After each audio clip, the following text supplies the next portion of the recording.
The Man Who Killed the World by Ray King. Groff ruled the world through fear. Fear of his awful power, his twisted, mad brain. For one day that brain would crack. When it did, the world would dissolve into cataclysmic chaos.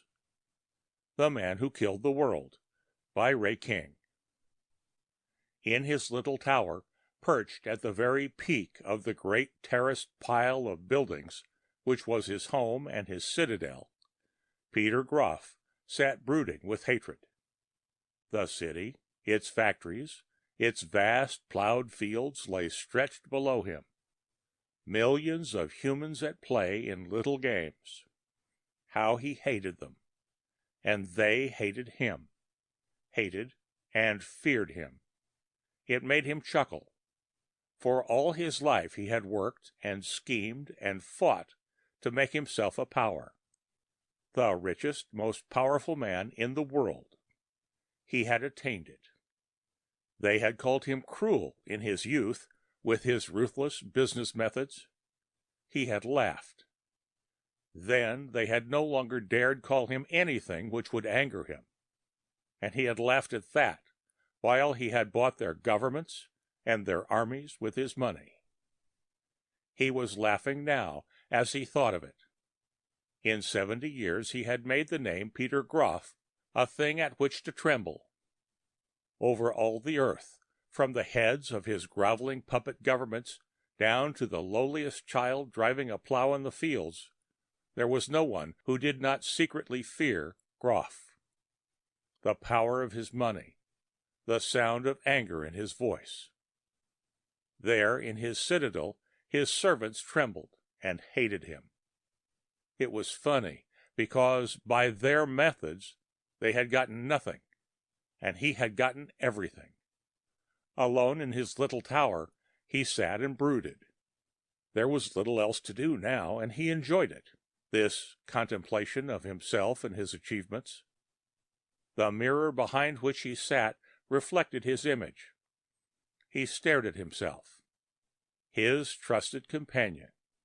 His face, thin-lipped, was grim with its power. His eyes gleamed with it. Eyes at which everyone shivered with fear. The banked rows of his television tuning knobs were within reach of his hand, and he decided that it would be amusing to look and to listen from some of the newscasters' vantage points at what was transpiring down in the city streets. He chose one in the factory district, over by the river. They were the people who had least. The little cathode mirror presently was glowing with the scene he had selected. It was a tube-lit city arcade, far down by the lowest level of the interurban railway. Subterranean shops were along its sides, places where people with the tiniest fraction of money might spend it for something which wasn't worth having. And as he stared, from one of the shops a young couple came, a dark-haired, slender young man and a girl who was pretty and who was laughing. They were poorly dressed. They had nothing. But they were laughing, and suddenly they were struggling as the young man fastened upon the girl's dress the bauble he had bought, and then was trying to kiss her for his payment. The scuffle was over in a moment, and Groff heard from his microphone the girl's gasping, murmured words. "Oh, Jock, I'm so happy." Groff stiffened. His thin, lined face was grim as he reached and cut off the image and the murmuring voice. Something happened to Peter Groff that summer night. He wasn't conscious of it. He only knew that he was enraged, as though an attack had been made upon him. Atrocious things which menaced him needed crushing. He pondered it, grim with his plan. Near dawn, some of his servants knew that something had happened.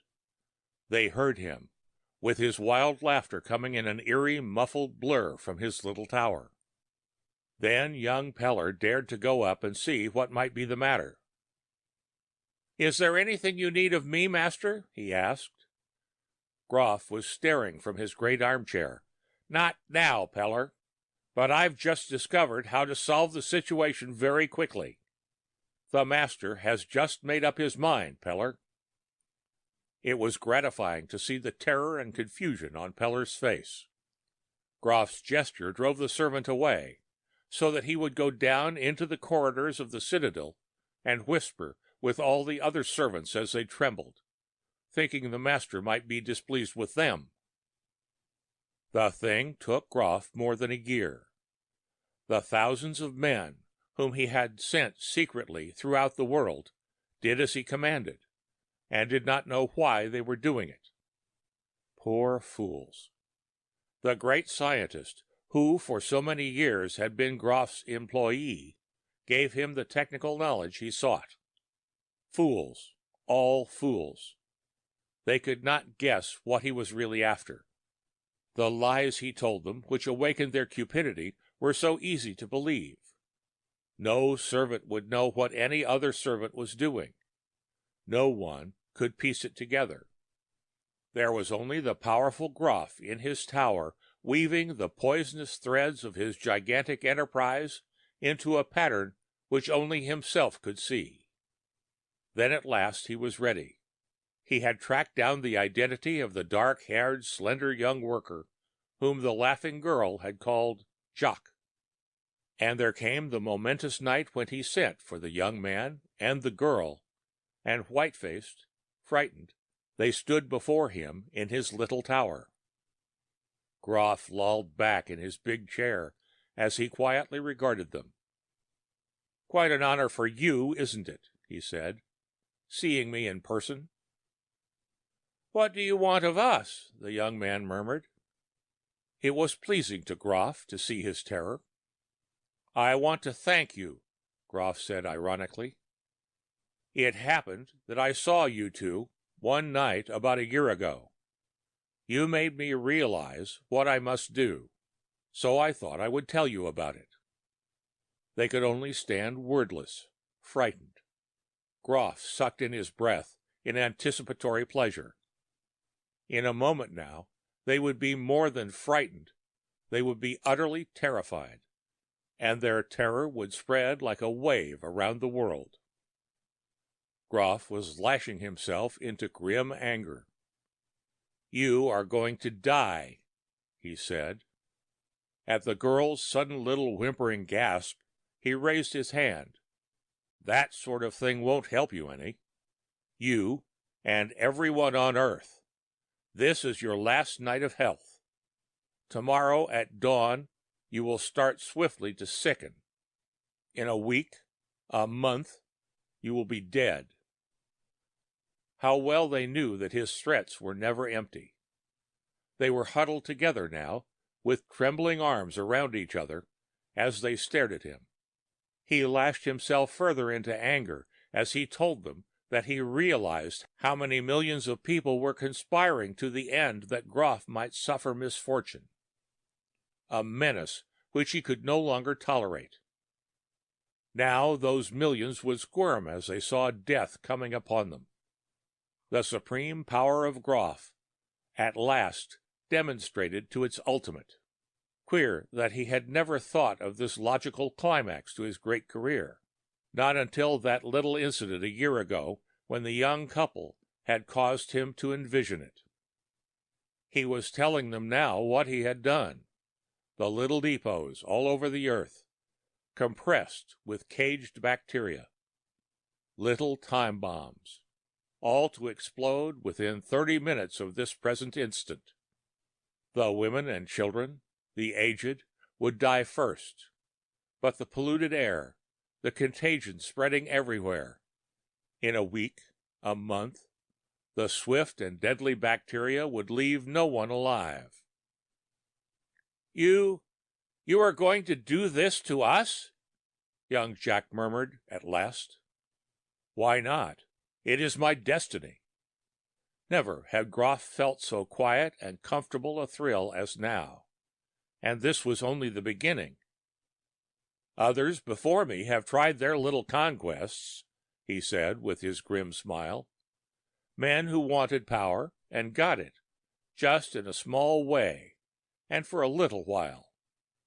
There was one, I recall reading about him, one who was so foolish to disclose all his plans by writing them in a book, years before he had a chance to accomplish them. I am not like him. I tell you now, when there is a scant 30 minutes before your inevitable annihilation begins. You hate your fellow man so much? Jock murmured impulsively. You would kill yourself, just for the pleasure of killing the rest of us? To die. It sent so strangely a queer little shiver over Groff. He had always felt it, but no one could ever know it, save himself.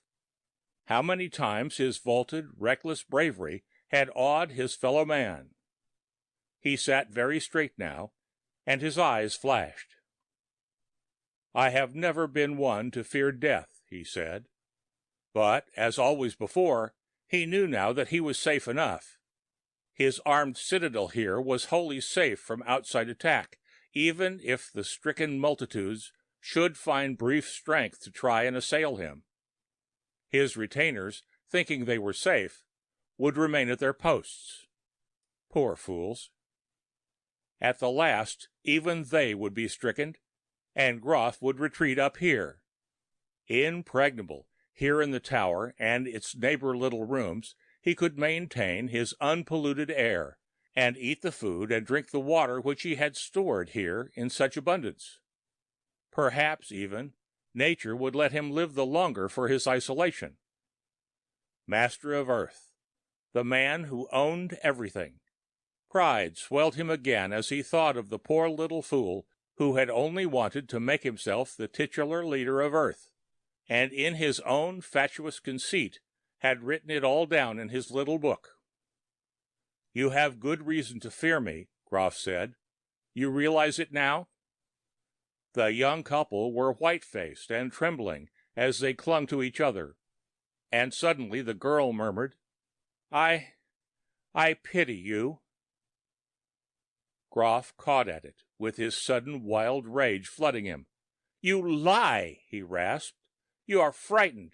You are terrified of me and my revenge. Revenge? Young Jock muttered. I wonder what we have done to you, except that we live and breathe and try to be happy.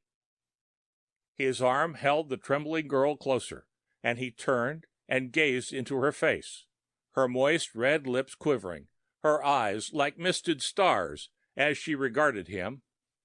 If we are both to die, he murmured, still we will have each other, Manya. Yes, she whispered. Then it seemed that the youth was not quite so afraid as he straightened and fronted Groff. Your revenge, when you kill us both, is not quite complete, he said with a twisted smile. They turned at Groff's gesture of dismissal. At the head of the great staircase, which went down from the tower, dominated by his power, Groff stood with his heavy ornamented robe tossed over one shoulder, and all his emblazoned insignia dangling on his chest. The young couple were still clinging to each other as they descended. Then they were a little blob, dwarfed by distance, dwindled into total insignificance. It was only a trick of lighting of the great staircase, of course, but suddenly, just before they vanished, it seemed that the light had magnified them into something gigantic. The thing was over at last. It was a week, 2 weeks, 3 weeks. Groff had kept no track of the time. Exhausted with exulting, he lay back in his chair with his instruments around him. How wonderful it had been! The ultimate conquest, the power of Groff and Groff alone. So many times it had made him think of those other conquerors, those little men of history who had been thrilled by their trips of triumph into some petty land their armies had devastated. That little man in his air car, gazing in triumph, swelling himself with his pride as he gazed at the death and destruction he had brought to just one petty nation in 3 weeks. Groff's triumph was over now. He had seen much of it, with his telescopes ranging the city, and on his television mirrors before the television went blank. It had been queer, how people, stricken so that they knew they had only a few days to live, had rushed around, bringing their families together. Queer that then they had not really seemed afraid. Queer how the churches had been crowded, with doomed people who clung together and had a strange look on their face as though they were not afraid to die. And then it was over. From the immense height and safety of his little tower, Groff sat surveying his conquered world. The man who had everything, the ultimate of personal power. And what would he do with it now? Queer thought. It was so queer, so whimsical a thought that he chuckled, and then was laughing at it. Laughing for so long that it left him breathless. There was nobody here to hate. That was another queer thought. Was it days, or weeks, or years that now he sat above alone in his little tower, surveying his empty world? There was nothing to do but gloat with pride at the greatness of himself, and to laugh at the whimsicality of his hungry need to be angry at his enemies, who now did not exist.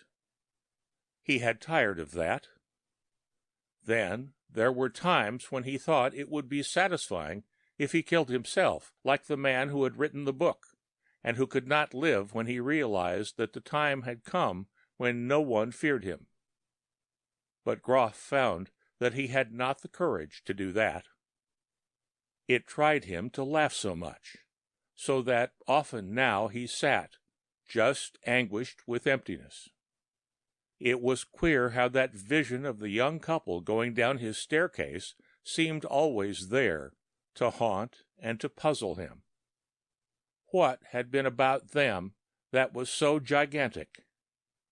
The thought enraged him, because he knew now that it was something he might have wanted, something he had failed to get.